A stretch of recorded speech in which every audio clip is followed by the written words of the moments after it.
A lady by the name of, and I'll be back at the table, be glad to just fellowship with you if you'd like to stop back there before I leave here tonight. A lady by the name of Deborah Brown told this story in a national magazine. She said, I was balancing a bag of groceries in one arm. I pushed the kitchen door open. Meredith, my 11-year-old, followed me, talking a mile a minute. Mom, she said, as I set everything down, you're not listening. I am listening, I said, putting my brain on mental rewind. Anybody ever do that? You were telling me about your math test tomorrow. Before that, you were saying you did not like PE. She sighed dramatically, then continued speaking to the back of my head. I put the groceries away, put the water on for spaghetti, checked my email, all the while trying to keep up with my daughter's monologue. I was saying, that's nice. 2 hours later, my husband Alan's car keys clanked into the tray by the back door, and he began giving me the full rundown of the day's events at his real estate office. I put some more spaghetti and sauce on for his dinner, heated the peas in the microwave, sliced some bread. He said, I got the tickets for the game. Really, I mumbled while I was thinking, where is Meredith? Has she finished her homework? It's getting late. She needs to get ready for bed soon. By the time I'd cleaned up in the kitchen, Alan was in the family room, sitting in his easy chair across from Meredith. He said, how was PE today, honey? Fine.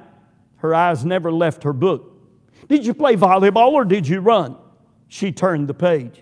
Answer me, sweetie. She finally looked up and said, answer what? My husband sighed, picked up his paper. You're just like your mother, he grumbled. You never listen.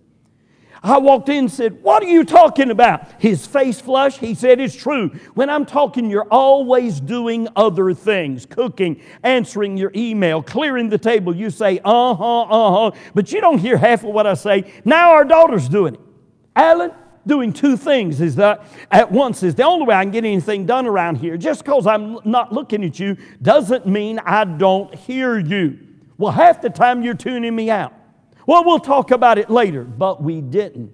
We both went to bed upset. Why didn't my husband get it? I'm a busy person. Beside my job at the bank, I had to keep the house running, cook the meals, make sure our daughter had her homework done. I didn't have time to just listen. A few weeks later, Alan and I attended a weekend seminar on internet businesses. Neither of us had brought the listening issue up, but there was tension hanging in the air. My prayers felt futile as I tried to talk to God about it, squeezed in between a million other things. So I was more than a little surprised when Saturday's speaker at the seminar, a communications expert, introduced his topic for the morning, which was effective listening. He began by saying, I'd like everyone here to try a simple exercise. Would you please divide up in pairs? And the speaker pointed right at my husband and me and said, we will start right here. And I'll share more of that story later.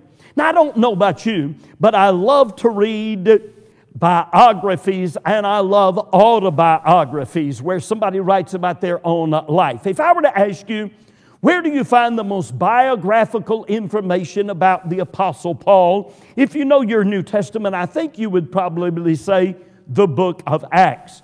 If I were to ask you, where do you find the most autobiographical information where Paul wrote about himself? If you know your New Testament, I think you might say the letter of 2 Corinthians. Many years ago, I was a much younger preacher. I promised you that was around 1984, 1985. I preached all the way through the letter that Paul wrote, the letter of 2 Corinthians. And you know, there's a lot of truth in 2 Corinthians, but even more than 30 years later now, there was one passage that really stood out in my mind. It is the passage where Paul really revealed his heart. It is a crying out passage. It is a cry from his heart. Now, in most all of Paul's letters, he told us something about himself, but 2 Corinthians is by far the most personal of them all. We have no outward picture of the Apostle Paul, but 2 Corinthians is better. It is an inward picture of the Apostle Paul. I don't know whether I would want it to look like Paul looked on the outside, but I sure would like to have looked like Paul looked on the inside. Everybody say amen right there, all right?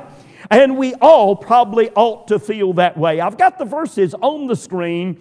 2 Corinthians chapter 6, beginning with verse 11. Read it off the screen out loud, real clearly, everybody all together. Would you please?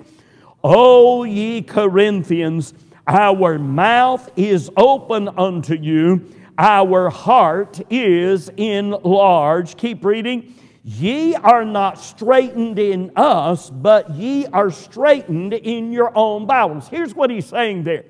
The restriction in the communication between you and me, Paul says, is not from my side. It is coming from your side. It's coming from inside you. Then he continues, read it please.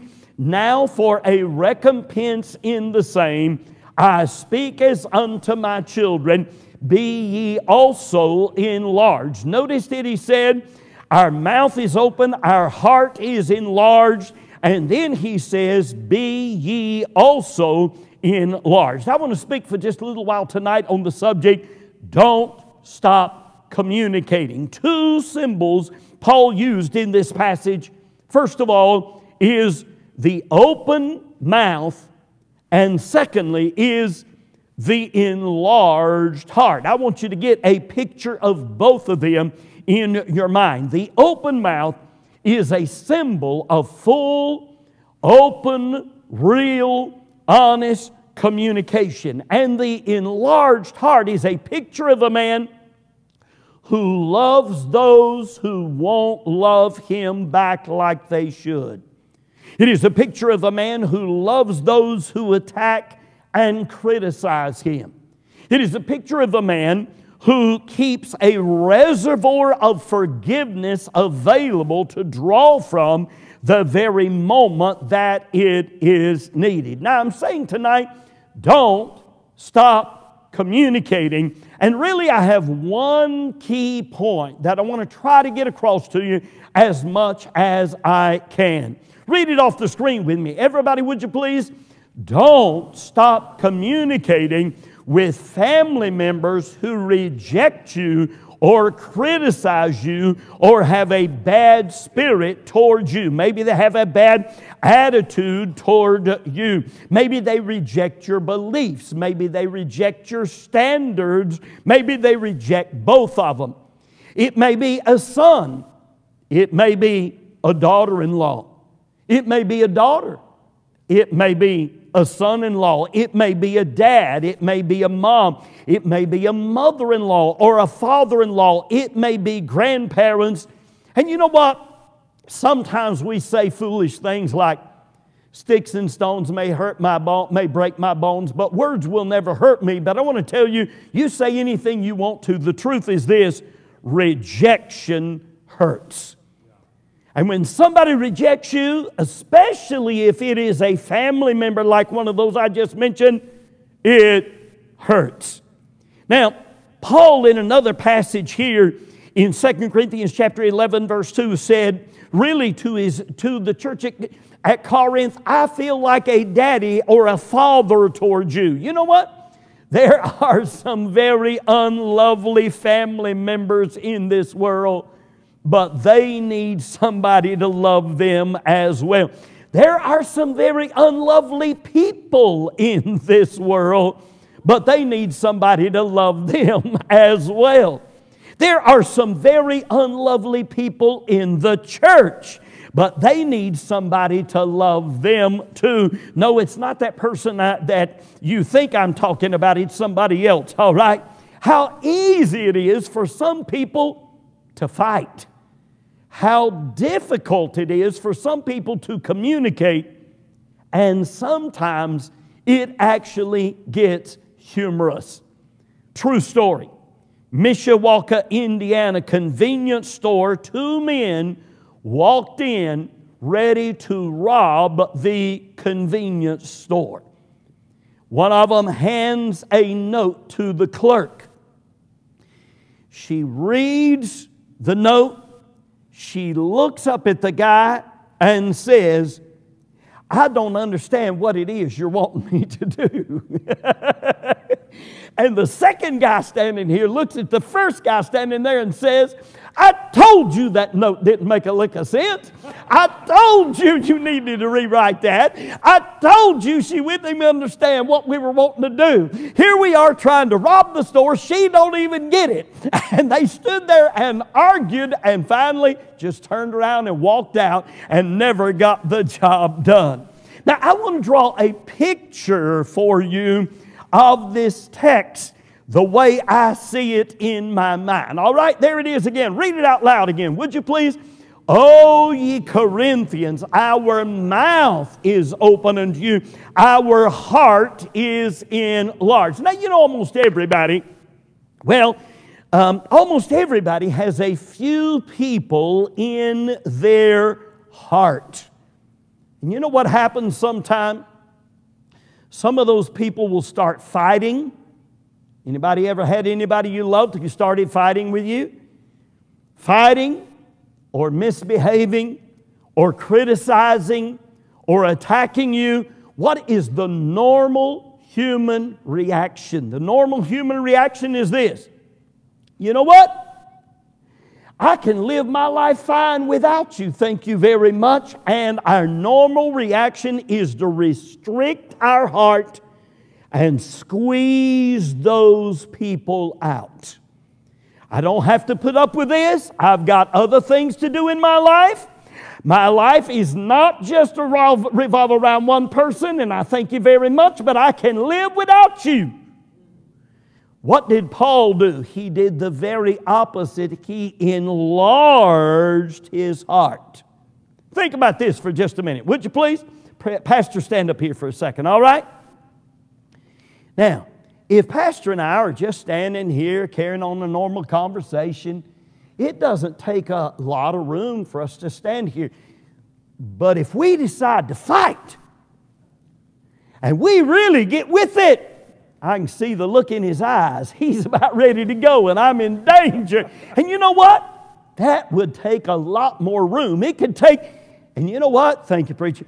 If you keep somebody in your heart who is wanting to fight with you, the only way you can do it is if you enlarge your heart and make it big enough where you can keep them in your heart even though the fighting is going on. It takes more room for two people to fight than it does for two people to stand still. But if you enlarge your heart, make it big enough where you can include that person who is wanting to fight with you. When you get done fighting, your heart will be bigger, and there'll be more room for more people.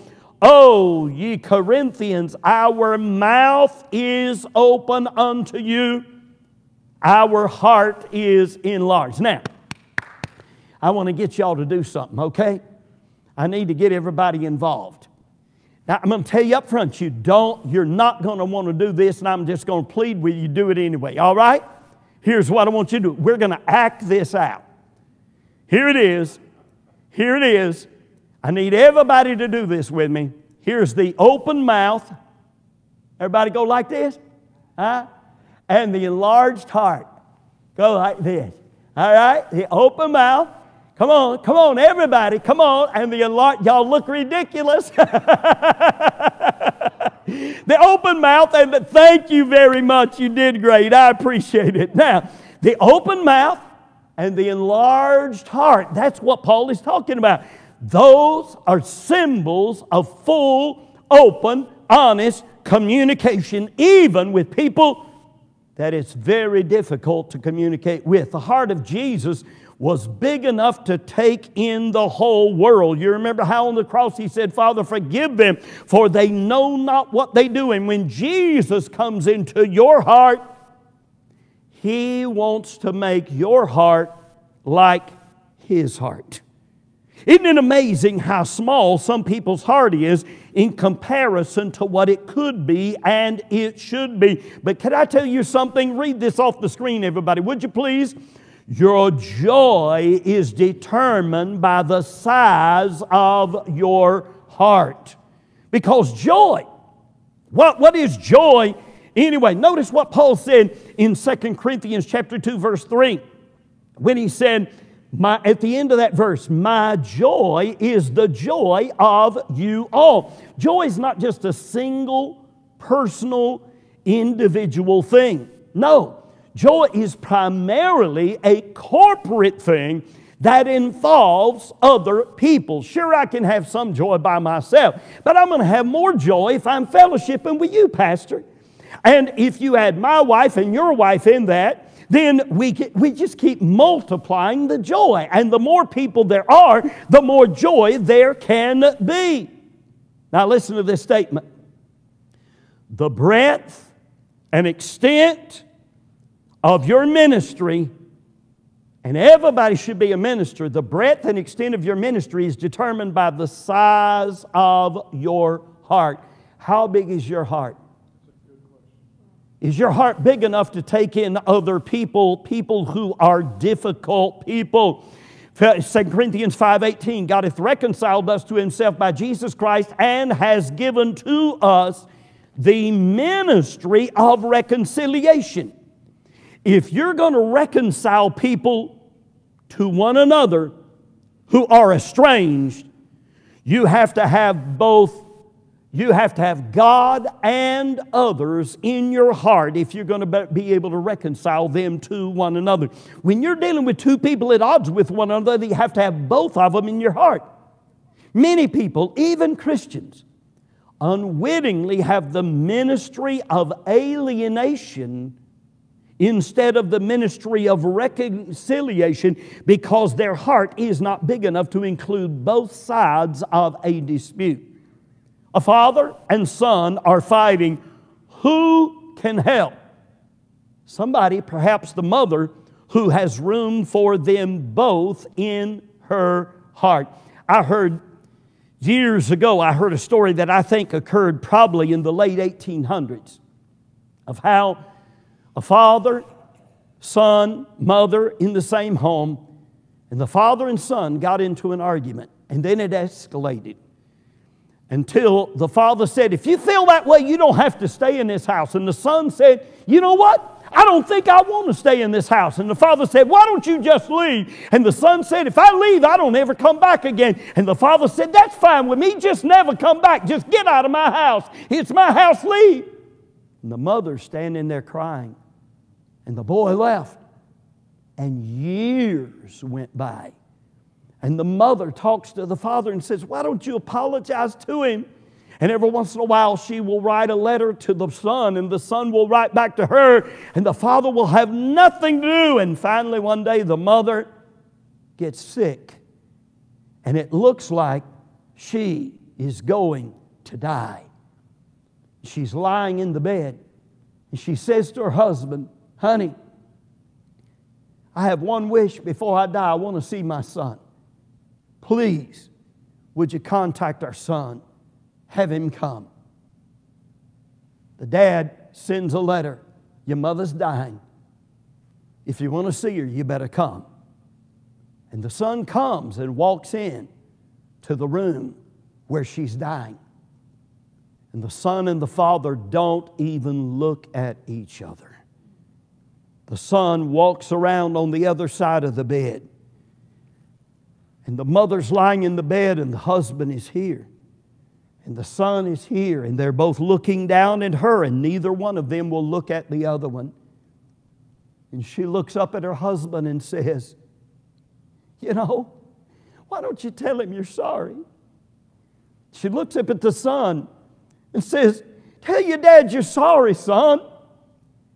You know what? And she says, am I going to die like this? Am I going to die with y'all not even talking to each other? And then she had an idea. She took her husband's hand and took her son's hand and starts pulling them in like this. And they both pulled back. And she's laying there, she's dying. She has almost no strength. And she says, you know I'm so weak. You know I cannot fight you. Don't fight me, don't fight me, don't fight me. This is my last dying wish. And as she lays there dying, she pulls the father's hand and the son's hand. And she lays them here, and she looks at both of them and says, I don't care who apologizes to who for what. Would somebody please say you're sorry? Would somebody please be reconciled before I died? And in her death, she did what she could not do in her life because she kept both of them in her heart. And they were reconciled. A husband and wife are fighting. Who can help? Somebody. Maybe their in-laws. If they have them both in their hearts. That's why when you have a son or a daughter who gets married, that daughter, I've got 4 daughters, they're all married. I have 14 grandchildren, 3 great-grandchildren now. And you know what? My daughters married my sons-in-law. They are not just sons-in-law to me. They are sons to me. Did you hear that? And as best I can, I have for many years now, and you're welcome to ask my kids, I try not to take one of them's side against the other one. If they have problems, I tell them, you work those problems out. I am pulling for both of you, and you don't ever walk away from each other. Now, notice the command, because it's a command to you and me today. Oh, you Corinthians, our mouth is open to you, our heart is enlarged. Be ye also enlarged. Paul says, my heart is big enough to take you in.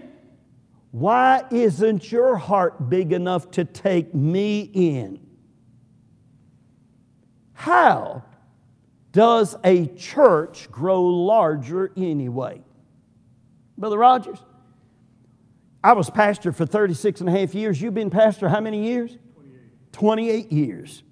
All right. And you know what? We both studied church growth. I promise you. We both studied church growth.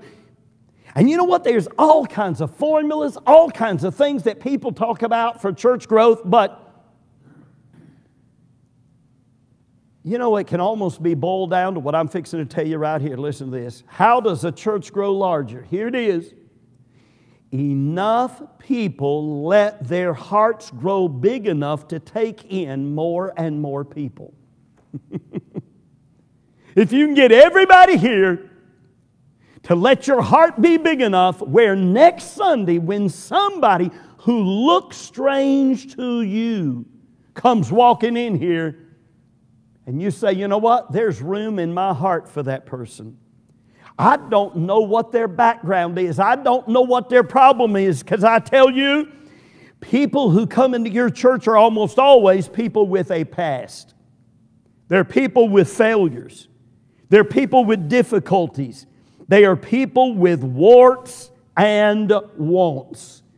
Everybody's got, almost everybody I know of has something in their past they wish was not there. And you know what? They need somebody big enough. Have you ever thought about when a visitor comes in next Sunday, maybe saying to them, hey, could we take you out for lunch? Could you come to our house for lunch? And even if they don't go, it says to them, this church has a heart that is big enough to include me, to fellowship with me, to reach out with me. And they don't care what my past is. They still care enough to reach out to me. What are the symbols? Read it, please. Everybody.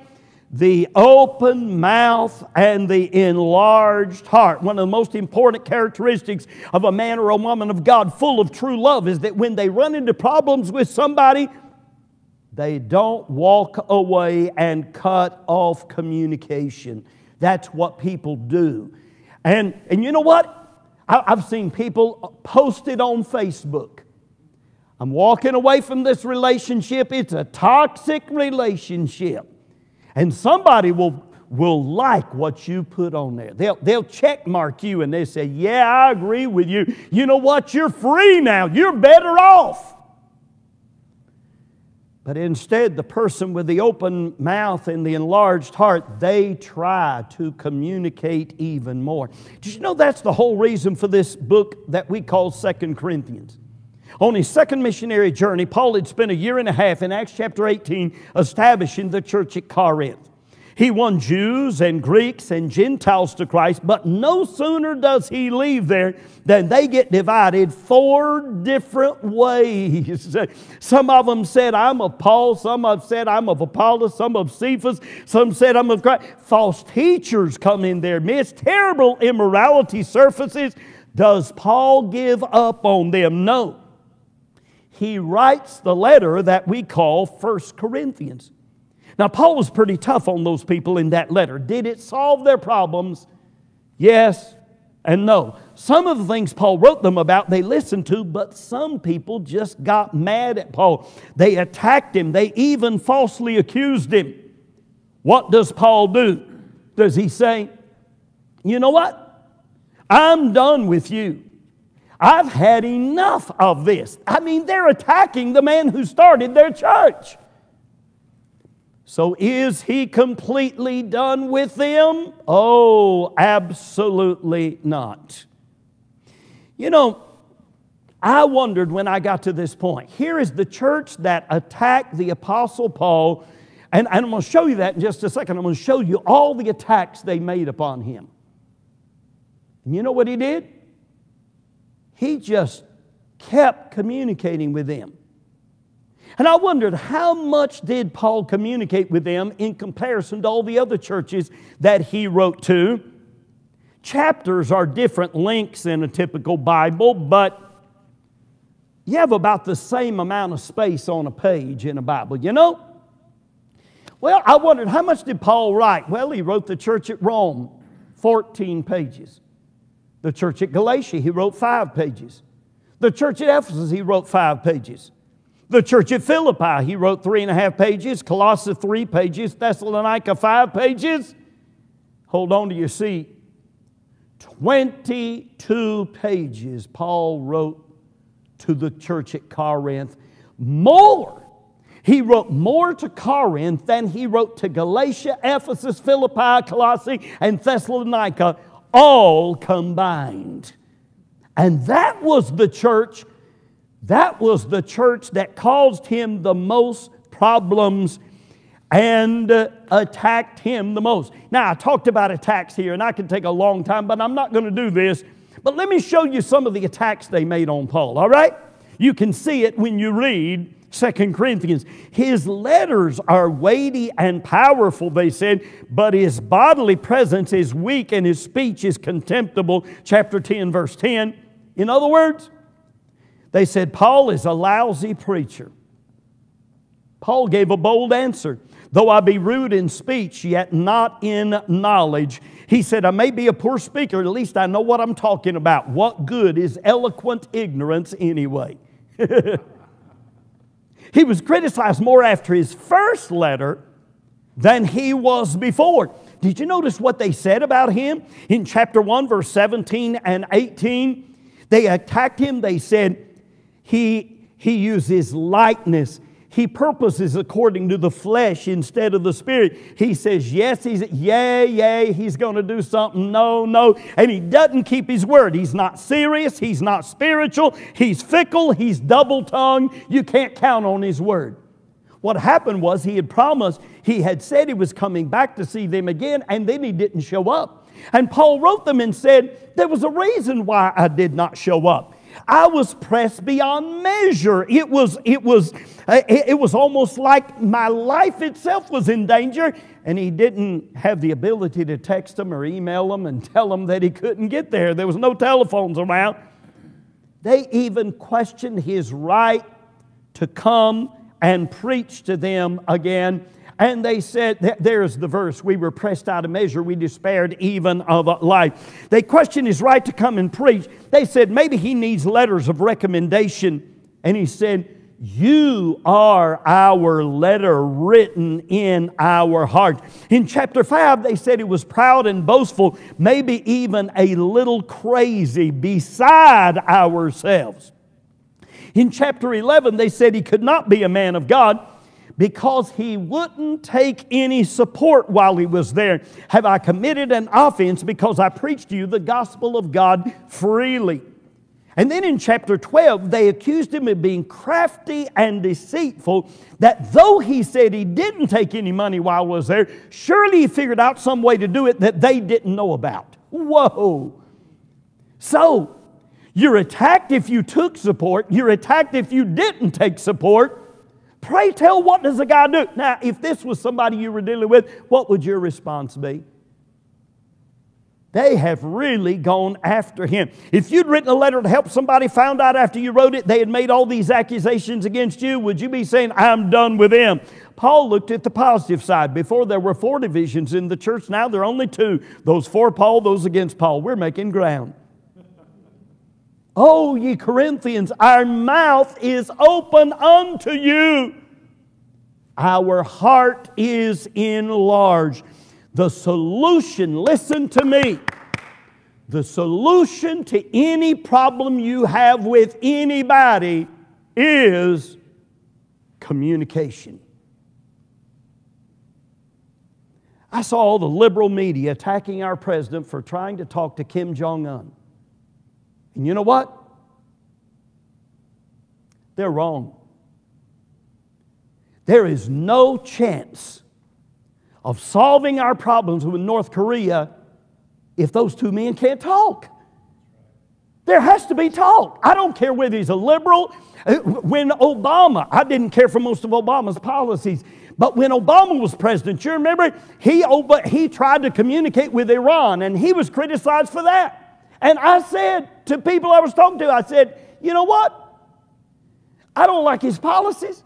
And I don't like what he did in relation to Iran, but the truth was it was at least good he was trying to talk to them. If nations can't talk, you can't avoid war. And if you can't get people to talk, they can't avoid war either.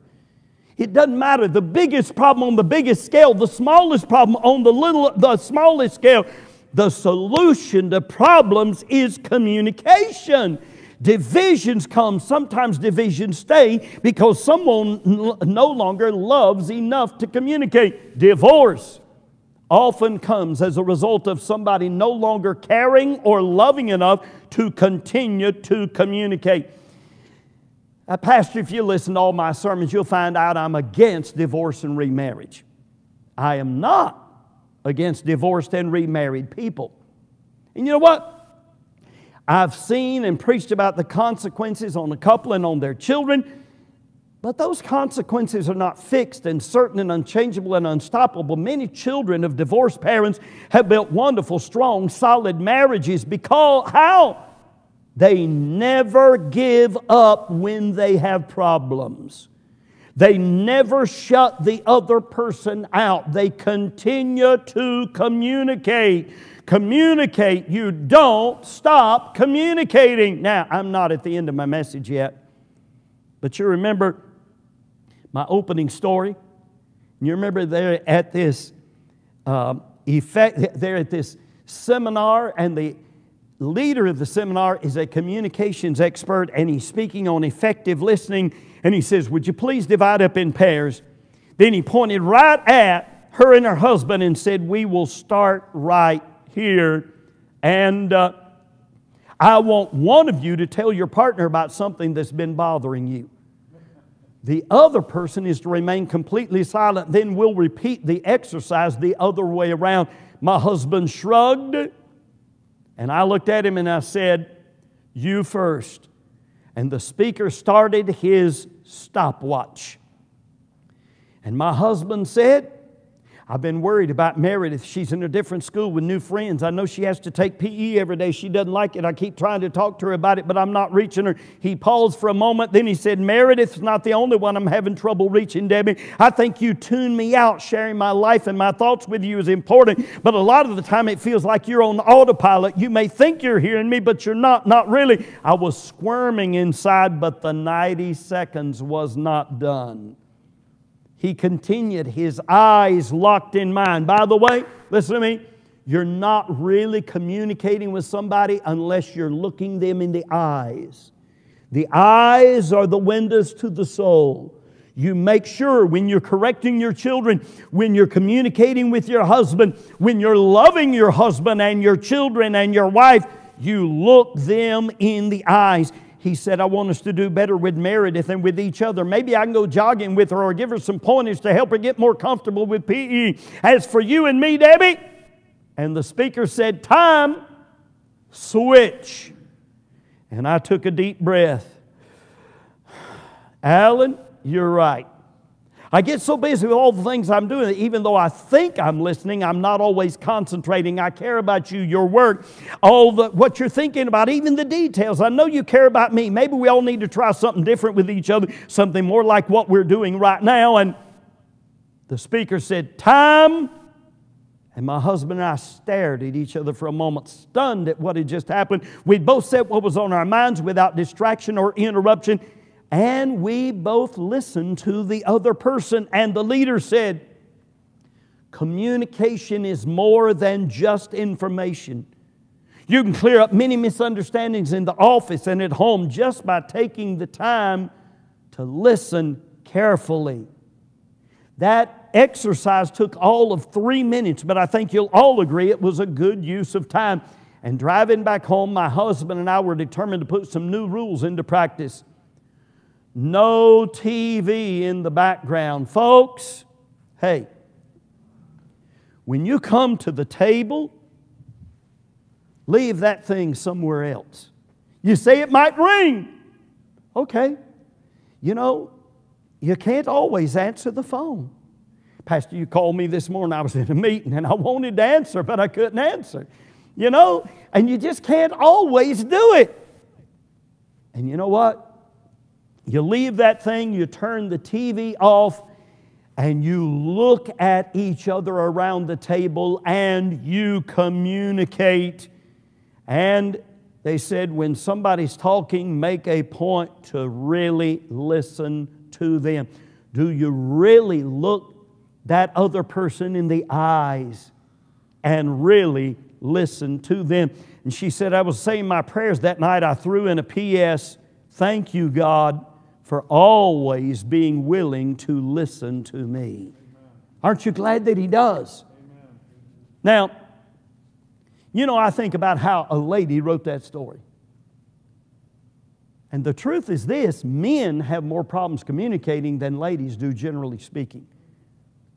But a man would have probably never written that story. Men are too proud. It probably took a lady to actually write that story. You don't stop communicating.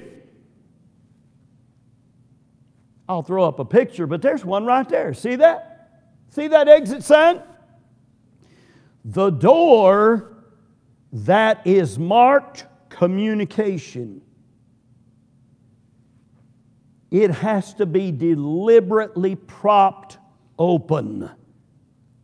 It has an automatic closer on it that is marked T-I-M-E, time. If you let enough time pass, then the door of communication will gradually, completely close all the way by itself. And you will no longer be close to that other person because without communication, well, wonder where am I? Without communication, there is no closeness. Communication is what makes you close to other people. You look them in the eye, you listen to them, you smile at them, you talk to them, they listen to you, and it makes your relationship feel like a relationship and puts joy in your relationship. Look at this verse. Let your speech be with grace, seasoned with salt. And then here's another one. Husbands, or wives, be in subjection to your husband, that if any obey not the word, they may without the word be won by the conversation of the wives, while they behold your chaste conversation coupled within. And a writer said this, listen to this. Men have a tendency to speak in a demeaning way to their wives rather than a loving, considerate way. We men say what we think. Thus, for the most part, we say dumb things. Men are so regimented that we say what seems to be practical, but it's not usually tactful. Women are different in that they will say the right things, but in a sarcastic sometimes hateful way, and it doesn't take many years or months of this kind of communication before one or both decide that the path of least resistance is to refrain from any serious form of communication altogether. I love this cartoon. Look at this cartoon, all right? You got this little old lady, she's looking around the husband. It's a non-sequitur cartoon. He's sitting there with a newspaper and a TV in front of him, and she says, and this is called Miranda's warning.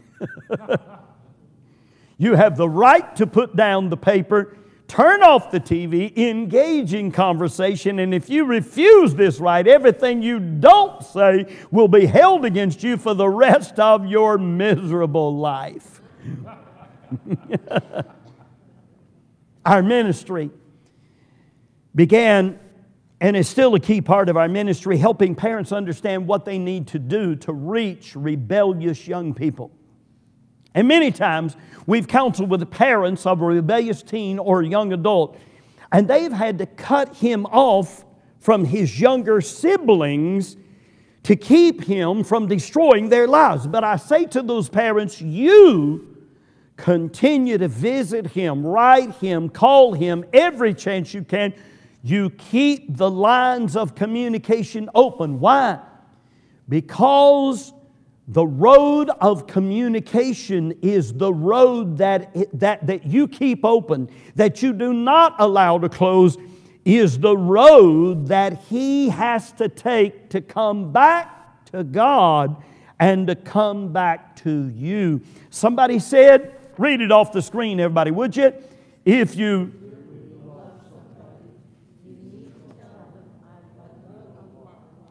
Because it's really easy to forget. And so if you've got a child that's gone the wrong direction, you don't stop communication, you communicate more. You might not be able to bring them into your home to live. It could be that they're doing stupid stuff. Maybe they're on drugs or alcohol or whatever it might be. But you can at least try to communicate with them, tell them that you love them, write them, and text them, and maybe say, hey, can you go to lunch tomorrow?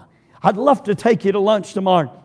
After a divorce, a teenage daughter became increasingly rebellious, and it culminated late one night when the police called to tell her she had to come to the police station to pick up her daughter who had been arrested for drunk driving. They didn't speak until the next afternoon, and the mom broke the tension by giving her daughter a small gift-wrapped box. The daughter nonchalantly opened it and found a little rock inside. She rolled her eyes. Cute, Mom, what's this for? And Mom said, here's the card. The daughter took the card out of the envelope and read it. Tears started trickling down her cheeks. She got up, gave her mom a big hug as the card fell to the floor. And on the card were these words, this rock is more than 6,000 years old. And that's how long it's going to take before I give up on you. I talked to some parents who had a problem with a 16-year-old second-born daughter. They allowed her to go to lost grandparents' home for 2 weeks who mocked the beliefs and standards of the parents. And I said to them, you can't do that again, but you must try to not shut those grandparents out. You don't stop communicating. You try to keep the lines of communication open with those grandparents. They're your grandparents. They are meant by God for you to have a relationship with them. I'm thinking right now of a family in Pennsylvania that had a rebellious 17-year-old son who went to live with his grandparents for a year. Well, in that year's time, the boy got worse. And it reached the point where they had virtually no contact with the boy. They tried to call him. He wouldn't take their calls. They tried to text him. He wouldn't return the text. They tried to email him. Nothing would work. And they said, he's 17 years old. We can't bring him back home. He's toxic. He's poison to our home. He won't respond to anything we do. What do we do? And we said, send him a postcard every day or every other day. Not a letter. If you send a letter, somebody has to open it. And he may not open it. He may throw it. He may see it's from you and throw it away. The advantage of a postcard is that he can't throw it away without reading it first. And it is keeping the lines of communication open. And you just keep sending that postcard. Why do you do that? Because you don't stop communicating. You have to keep communicating. I'm thinking of another family that had a rebellious older teenager. And they were really trying to reach him, and the father had a real problem with anger, and he knew he had a problem with anger, and he was watching my anger DVDs. I've got a set of the anger DVDs on the table back there. Listen to me. If you have an anger problem and a marriage problem, if you don't fix the anger problem, you can't fix the marriage problem. If you have an anger problem and a parenting problem, if you don't fix the anger problem, you can't fix the parenting problem. And what we found out works is when people have an anger problem, if they get my anger DVDs, and the whole family will sit down and watch one of those, and watch one a week. Put it on the calendar. You don't get things done if they're not on the calendar. Excuse me. You watch one a week. It'll take you 10 weeks to get through it. Then you start all over again. Watch 10 DVDs for the next 10 weeks. 20 weeks time, the whole family's watching it, and the water of the Word of God will gradually wash the anger out of the family's life. Then you can watch one a month after that to keep the anger out. But this man was watching my anger DVDs. He was still struggling with the anger. We told him he should start over again, watch them every day or every other day with the family until he really got victory over his anger. But the anger had virtually destroyed the relationship between him and his older teenage son. Parents, you have to get anger out of your life. You cannot parent. You cannot have godly children that have your heart and that you can turn them the right direction if you have anger in your life.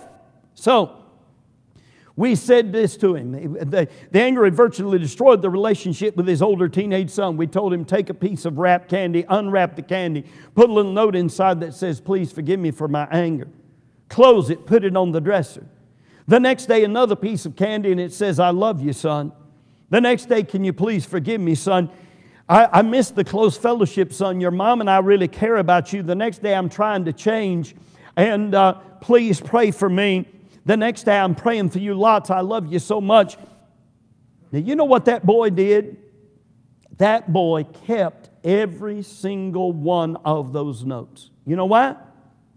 Because even a rebel hungers for the acceptance and praise of his father, and it is built into human life by the creator of human life himself for a child to want to have a relationship with his father. One day, time passed, the son decided, maybe I can communicate with my dad and tell him where and when and how he lost my heart. So the son said to his dad, Dad, would you like to know where and how you lost my heart? And the dad said, yes, son, I would. And the son said, Dad, do you remember this particular time? And this, and what happened there? And the dad said, son, that is not the way it was. Here is what really happened. You don't even have that straight in your mind. And the son went to his room and threw every one of those notes in the trash can. Anger cuts off communication. Anger destroys communication. You cannot let anger get in your life and stay in your life. It will destroy communication, and you don't want to stop communicating. Read it, please, everybody. Don't stop communicating. You've got to keep communicating. A lady wrote me a while back. I won't read the whole letter. She said this. A lady I know is 20 years old and unmarried. She is dressing inappropriately. She's speaking to ungodly people. She has told countless lies. And her brothers now have decided to not have a relationship with her outside of hello and goodbye. And when she asked for Scripture to support it, she gave these Scriptures. Listen to these. 1 Corinthians 5:11. I've written unto you not to keep company. If any man that is called a brother be a fornicator or covetous, idolater, railer, drunkard, extortion, with such an one, no, not to eat. But wait a minute. Put that in the context. That was written to people in the church about that man who was living in terrible immorality. He was leaven to them. He was pulling them down. If there are people spiritually strong enough, they need to keep communicating with somebody as much as they possibly can. In fact, if somebody had not communicated with him in some way, the repentance that you read that came in 2 Corinthians would not have happened. They sent 2 Corinthians 6:14, be ye not unequally yoked together with unbelievers. But wait a minute. This is not a yoke for them to be tied in with her doing the ungodly things she's doing. It's just a matter of reaching out and loving her. They gave 2 Thessalonians 3:14, if any obey not our word by this epistle, note that man have no company with him, that he may be ashamed. Again, put it in the context. It was lazy people who were mooching off of people in the church. Stronger Christians still should love and reach out to those people. Weak people have to be protected. Stronger Christians must do their best to continue to communicate as much as they possibly can. And this lady wrote, and she said, she's told me she feels very unloved and rejected by her brother's treatment because they've cut her off completely. And they've tried to justify what they've done in cutting her off completely, but the truth is they really should continue to do their best to reach out to her and love her and trying to bring her back to Christ, unless she's actually damaging them and their walk with the Lord in some way or other, in which case she is leaven to them. Then they would have to stop the communication. But if not, she needs somebody to reach out to her and love her. Years ago, I was speaking at a camp in Iowa. And there was a boy at the camp by the name of Keith. He was, 12, 13 years of age. And at first it was okay. He would come up, shake my hand, stand there and talk to me. And then, frankly, he turned himself into a pest. Everywhere I went, Keith is standing right there. I mean, they'd have handshaking time. Keith is right in my face. After the service, Keith is right there. In the dining hall, Keith is right there. Outdoor activities, I'm standing talking to some other preachers. Keith comes barging right in. And I was just ready to tell Keith that he was driving me crazy. And I thought this thought. I wonder if Keith has a daddy. I sat down to eat a meal. Here comes Keith, sitting right there. I looked at him and said, Keith, you live with your folks? He said, well, sort of. I live with my mom. And then it poured out. See, my real dad, my mom wouldn't marry him because he wouldn't keep a job. And my stepdad, my mom divorced him because they couldn't get along and he wouldn't work. And my mom has a boyfriend now, but I don't know about him. And I thought, what if I had cut Keith off? And it's just a boy looking for a father figure. That's all it was. He looked at me and he thought, he seems like the kind of man who'd be a father figure. And he didn't even process all that. It's just happening. And I thought, oh God, thank you for not letting me cut Keith off. Read it out loud, everybody, would you please? Oh, ye. Our heart is enlarged. You ready? We're going to do it one more time. Everybody, come on, come on. Open mouth, enlarged heart. Come on, come on, come on. Y'all still look ridiculous.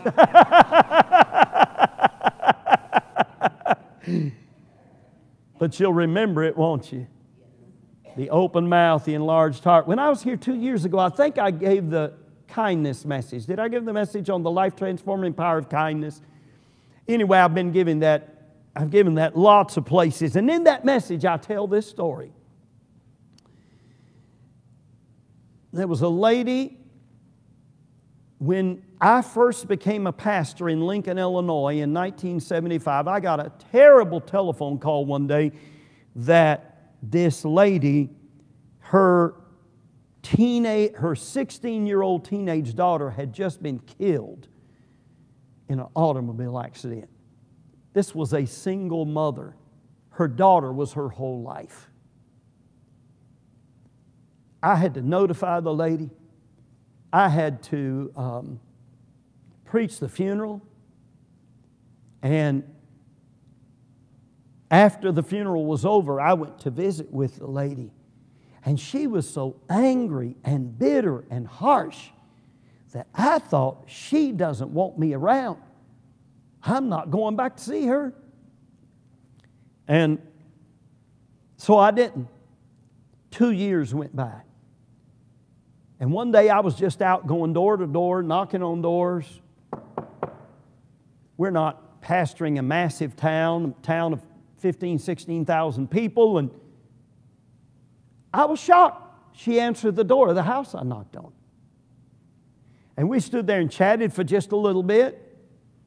Then I recognized who she was, and then she leveled both barrels at me and let me have it. She said, "You don't care anything about me. If you'd have cared about me, you would have come to see me after my daughter died. You don't care any." I tried to tell her I did care. I couldn't tell her she was so angry, bitter, and harsh that I didn't come back because I didn't want to put up with it. Finally, I looked at her and I said, "Marcia, I'm going to prove to you that I do care. I'm going to keep coming to see you, and you will know that I care." For the next 35 years, there was nobody in the city of Lincoln, Illinois, that my wife and I visited as much as we did Marcia.